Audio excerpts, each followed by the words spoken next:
अब देखो यार, सीबीएसई जो कुछ कर रहा है, सही कर रहा है, खराब कर रहा है, ये सब के ऊपर हम बात जरूर कर सकते हैं, ये सब के ऊपर हम लोग आवाज जरूर उठा सकते हैं, लेकिन हमें यार पढ़ना भी है। केमिस्ट्री का पेपर आ रहा है सामने, और अब मैं जैसे इस छोटे से चैनल से मैंने आवाज उठाई थी पिछले वीडियो के अंदर, मैं यार एक छोटा सा एजुकेटर हूं, मैं ज्यादा कुछ नहीं कर सकता, खाली स्टूडेंट्स के लिए आवाज उठा सकता हूँ, स्टूडेंट्स के लिए बात कर सकता हूँ, उनकी बेहतरी के लिए काम कर सकता हूँ।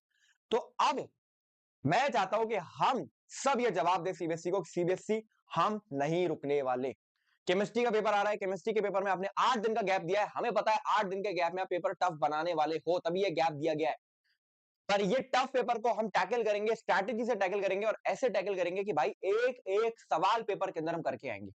भाई लाइफ जब कोई चैलेंज शुरू करती है ना हमारे सामने, हमें पीछे नहीं हटना होता उससे।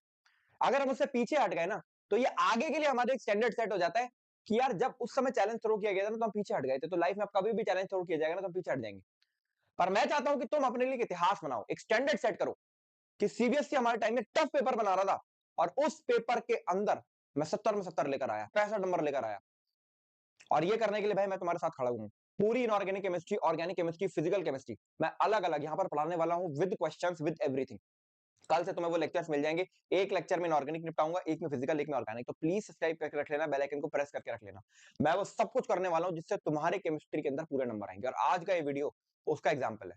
इस वीडियो का एक एक सेकंड और एक ऐसा सरप्राइज लाया हूं मैं तुम्हारे लिए, जिससे भाई साहब हम सीबीएसई की फील्डिंग सेट कर देंगे। स्टार्ट करते हैं। देखो मेरे भाई, अगले 6 दिन अब हमारे पास बचे हुए हैं, और उसके अंदर हमें केमिस्ट्री पूरी कंप्लीट करनी है। हम अगर एक सही स्ट्रैटेजी से चलते हैं तो हम पासिंग मार्क्स आराम से निकाल सकते हैं, और अच्छे नंबर भी आराम से निकाल सकते हैं। देखो सिंपल सी बात है, अगर मैं वेटेज की बात करूंगा तो इनऑर्गेनिक केमिस्ट्री जो है वो मेरा 14 नंबर का वेटेज देती है, जिसमें 2 चैप्टर आते हैं मात्र, डीएफ लॉ और कोऑर्डिनेशन कंपाउंड। फिजिकल केमिस्ट्री मेरे 3 चैप्टर मान लो, डाइल्यूट सॉल्यूशन, इलेक्ट्रोकेमिस्ट्री और केमिकल काइनेटिक्स, तीनों चैप्टर मिला के 23 नंबर का पेपर देने वाले हैं, जिसमें 9 नंबर का पेपर हमारे इलेक्ट्रोकेमिस्ट्री से आता है। इसके बाद ऑर्गेनिक केमिस्ट्री की अगर मैं बात करूंगा तो ऑर्गेनिक में वो 4 चैप्टर्स हैं, और पांचवा एक आपका बायोमोलिक्यूल ले लो। ये चैप्टर्स जो है बच्चों को टफ लगते हैं। और ऑर्गेनिक के अंदर भी अगर मैं बात करूंगा तो बायोमोलिक्यूल फिर भी आसान लगता है, बट बाकी के जो चैप्टर है, हेलो एल्केन से लेकर अमाइंस तक, वो टफ लगता है। इसमें रिएक्शन है, नेम रिएक्शन है, बहुत सारी चीजें याद रखनी पड़ती है, मैकेनिज्म है, फिजिकल प्रॉपर्टीज है, एनसीईआरटी पढ़ो, क्वेश्चन करो, बहुत सारी चीजें। पर अगर हम इन दोनों चीजों पर भी फोकस कर लें तो हमारे 37 मार्क्स आ जाएंगे, और हम कहीं ना कहीं कॉन्फिडेंट फील करेंगे, और ये चीज कंप्लीट करने में ज्यादा समय नहीं जाने वाला है। इसलिए मैं चाहता हूं कि हम पहले इनके ऊपर फोकस करें। तो देखो मैंने इस पूरी कैलकुलेशन को देखते हुए मैंने एक स्लॉट बेस्ड शेड्यूल बनाया है कि हम नेक्स्ट 2 डेज क्या करें, उसके नेक्स्ट 2 डेज क्या करें, उसके नेक्स्ट 2 डेज क्या करें। देखो यार, मैं ये सब कुछ तुम्हें कवर करवा दूंगा, प्लीज इस चैनल को सब्सक्राइब करके बेल आइकन को प्रेस कर लो। मैं कह रहा हूं केमिस्ट्री के बाद अनसब्सक्राइब कर देना, मुझे कोई दिक्कत नहीं है। पर अगर आप सब्सक्राइब रहोगे ना तो बेटा मैं आपकी हेल्प कर सकता हूं, वरना ये वीडियोस आप तक पहुंचेंगी नहीं। तो सबसे पहली चीज क्या है, देखो इनऑर्गेनिक केमिस्ट्री 14 नंबर की आने वाली है, डीएफ ब्लॉक 7 नंबर का आएगा, कोऑर्डिनेशन 7 नंबर का आएगा, आसान आएगा, मैं कवर भी करवा दूंगा। इसके बाद बायोमोलिक्यूल्स उठा लो। ठीक, तो बायोमोलिक्यूल्स एक ऐसा चैप्टर है जो आसान है, जिसके अंदर ऑर्गेनिक केमिस्ट्री के पुराने बेसिक्स नहीं लगते हैं, आपको डायरेक्टली याद करना है, ये भी आपको याद करना है, ये भी आपको याद करना है। तो ये दोनों चैप्टर्स मिला के, दोनों पोर्शन मिला के 21 नंबर बनते हैं, तो क्यों ना हम पहले इसको किल कर ले। ठीक, उसके बाद हम फिजिकल केमिस्ट्री पे कूदते हैं। फिजिकल केमिस्ट्री थोड़ी कैलकुलेटिव होगी। अब एक बात आप सोचो कि एक बच्चा है वो डाइल्यूट सॉल्यूशन कवर कर रहा है, ठीक है, वो थोड़ा कैलकुलेटिव है, और उसके बाद वो हेलोल्केन करने लगा। तो इससे पता क्या होता है, आप कैलकुलेशंस में थोड़ा सा पारंगत हुए, उसके बाद आप हेलोल्केन्स पे पहुंच गए जहां पर रिएक्शंस वाला पार्ट है, तो तीनों के तीनों केमिस्ट्री के पोर्शंस को ना अलग अलग तरीके से अप्रोच करना होता है। तो आप अगर फिजिकल केमिस्ट्री कर रहे हो तो फिजिकल ही करो, जब आप ऑर्गेनिक कर रहे हो तो ऑर्गेनिक ही करो, तो ऑर्गेनिक लास्ट स्लॉट में रखो मेरे भाई। ये दोनों कर कर ही आपके 44 मार्क्स आ रहे हैं, आप आराम से पास हो रहे हो। तो पहले आप इन्हें कंप्लीट कर लो। ठीक, अब मैं बात करता हूं कि हमारा पहला स्लॉट जो है वो अगले 2 दिन चलेगा, ठीक है, और उसके अंदर हम इनऑर्गेनिक केमिस्ट्री और पूरी की पूरी बायोमोलिक्यूल्स को कंप्लीट करेंगे। कंप्लीट करने के लिए आप क्या कर सकते हो, आप यूट्यूब पर जाओ, वन शॉट देखो, इनऑर्गेनिक केमिस्ट्री का एक सिंगल वन शॉट भी आप देख सकते हो, जहां पर 2 से 3 घंटे में वो इनऑर्गेनिक केमिस्ट्री कंप्लीट करा दी गई है। अगर आपको चाहिए कि नहीं भैया संकल्प भैया आप हमें कवर करवा दो, तो मैं कल ये वन शॉट लेकर आ जाऊंगा। आज मेरे से शूट नहीं हो पाया, आई एम रियली सॉरी, मैं और चीजों में थोड़ा सा बिजी हो गया था, बट मैं कल आपके लिए ये वन शॉट पूरा लेकर आ जाऊंगा, जहां पर मैं पूरी इनऑर्गेनिक केमिस्ट्री कंप्लीट करा दूंगा। हो सकता है आप कहीं और से कंप्लीट कर लो, इसको रिवीजन पर्पस के लिए यूज कर लेना, ठीक है। इसके बाद सॉल्विंग करने के लिए आप एनसीईआरटी कर सकते हो, पास्ट ईयर क्वेश्चंस लगा सकते हो, ये 2 चीजें आप सॉल्व कर सकते हो। और अगर आप ये 2 चीजें नहीं सॉल्व कर रहे हो तो मेरे भाई ये काम करो, मैंने आपके लिए किताब निकाली है Q50। अब देखो इसके पीछे का आइडिया बेटा समझ लो, छोटी सी चीज है, और ये ना बहुत सस्ती बुक है, ये खाली 149 रुपीज की मैंने निकाली है, ताकि हर बच्चा देश का अफोर्ड कर सके।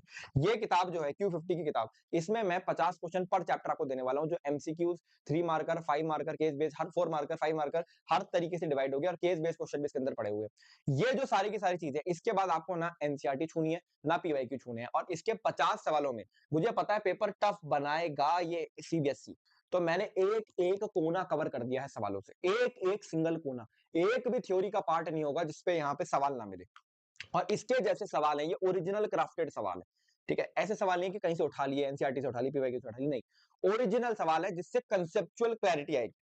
मैं आपसे बस ये चाहता हूं कि तुम क्या करो, तुम वन शॉट देखो और सीधे Q50 की बुक लगाओ, और तुम कहोगे भैया आज मैं बुक मंगाऊंगा 4 दिन में मेरे पास आएगी, नहीं, 1 से 2 दिन के अंदर तुम्हारे पास पहुंच जाएगी ये किताब। और मुझे पता है आज अगर तुम्हें लिंक डिस्क्रिप्शन में दूंगा, आज अगर तुम इसको ऑर्डर करते हो तो 2 दिन में तुम्हारे पास ये किताब होगी। अब आप कहोगे भाई किताब बेचने आ गया फालतू में यार हमारी, देखो यार तुम्हारे लिए मैंने ये चीज बनाई ही केमिस्ट्री में इसी हिसाब से थी कि 8 दिन का गैप है, मुझे पता है 8 दिन के गैप में पेपर टफ बनने के पूरे चांसेस है। मैं तुम्हें एक ऐसी चीज दूं जिससे तुम 50-60 सवाल यानी कम सेट ऑफ क्वेश्चंस में खत्म कर दो उस चीज को। ये करके देख लेना और इसके रिव्यूज देख लेना भाई, जितने बच्चों ने अभी तक इसको यूज करा है ना, उस लेवल पर तैयारी कर रहे हैं ना कि इस समय तो रिवीजन करने बैठे हुए हैं बस। ठीक है, और उसके बाद आपको करनी है एनसीईआरटी की मार्किंग्स। आपने एनसीईआरटी आपके पास है, आपने थ्योरी पढ़ ली, इंपॉर्टेंट पॉइंट जहां दिख रहा है आपको मार्क कर लो। ठीक, अब मैं बात करता हूं फिजिकल केमिस्ट्री की। पहले 2 दिन आप इनऑर्गेनिक और बायोमोलिक्यूल्स को अच्छी तरीके से कंप्लीट कर लो Q50 लगाकर। फिजिकल केमिस्ट्री में अब आपको एक काम करना है, वन शॉट देख लो, अलग अलग चैप्टर का वन शॉट देखना है यहाँ पर, यहाँ सिंगल वन शॉट मत देखना। ठीक है, वैसे मैं भी सिंगल वन शॉट डाल दूंगा बट आप उसको रिवीजन पर्पज से यूज कर सकते हो, फर्स्ट टाइम पढ़ रहे हो तो अलग अलग देखना। इसके बाद आप Q50 हमारी यहाँ पर मैंने फिजिकल केमिस्ट्री भी दे रखी है। फिजिकल केमिस्ट्री के अंदर यहाँ पर जितने भी सवाल दिए गए हैं, मैं आपसे चाहूंगा आप प्लीज इसकी कैलकुलेशन को एंड तक सॉल्व करना। सीबीएसई आपको सिर्फ यही फंसा सकता है।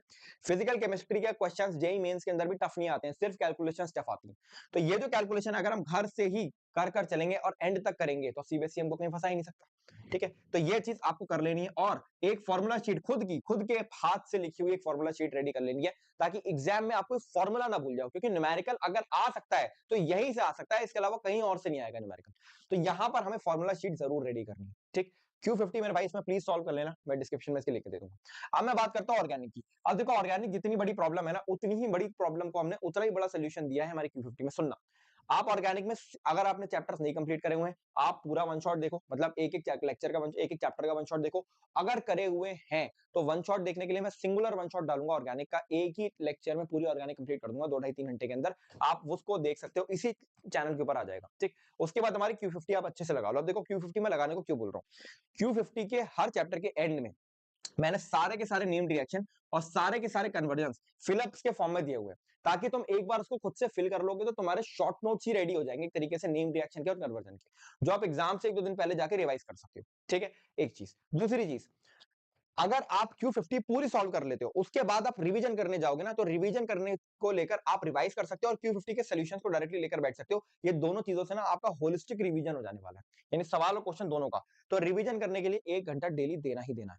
देखो केमिस्ट्री में आप खाली फैक्ट को भूल जाने वाले हो, वहीं पर नंबर कटेगा। ठीक है, इसके बाहर नंबर कटने के चांसेस कम है, क्योंकि आपने सवाल भी अच्छे लगा लिए, आपने एनसीईआरटी भी अच्छे से कवर कर ली। तो सीबीएसई केवल आपको यहीं पर ही सवाल आपके गलत करवा सकता है कि आप कोई चीज भूल गए, कंफ्यूज हो गए, कैलकुलेशन में गलती कर दी, फिजिकल केमिस्ट्री में नेम रिएक्शन में गलती कर दी, कन्वर्जन में गलती कर दी। जहां से जो कुछ हो सकता है मैंने सब कुछ यहां पर कवर करवा दिया। ठीक, अब अंत में मैं बस आपको इतना ही बोलूंगा भाई, हम अपने एंड से पूरी कोशिश कर रहे हैं, मैं चाहता हूं तुम भी अपने एंड से पूरी कोशिश करो। ठीक है, मुझे कमेंट सेक्शन में चाहिए, आई विल डू इट। और एक एक बच्चा सीबीएसई को, अब यार मुझे ब्लेम नहीं करना, मुझे ब्लेम गेम नहीं खेलना। ठीक है, सीबीएसई ने गलत करा है, लेकिन हम उस चैलेंज के लिए रेडी हैं और हम दिखाएंगे कि हाँ यार केमिस्ट्री में आपने पेपर टफ बनाया, हमने उसे करके दिखाया। ठीक है, चलो, दिस इज ऑल। अच्छे से पढ़ाई करो। संगत जौहरी, साइनिंग ऑफ।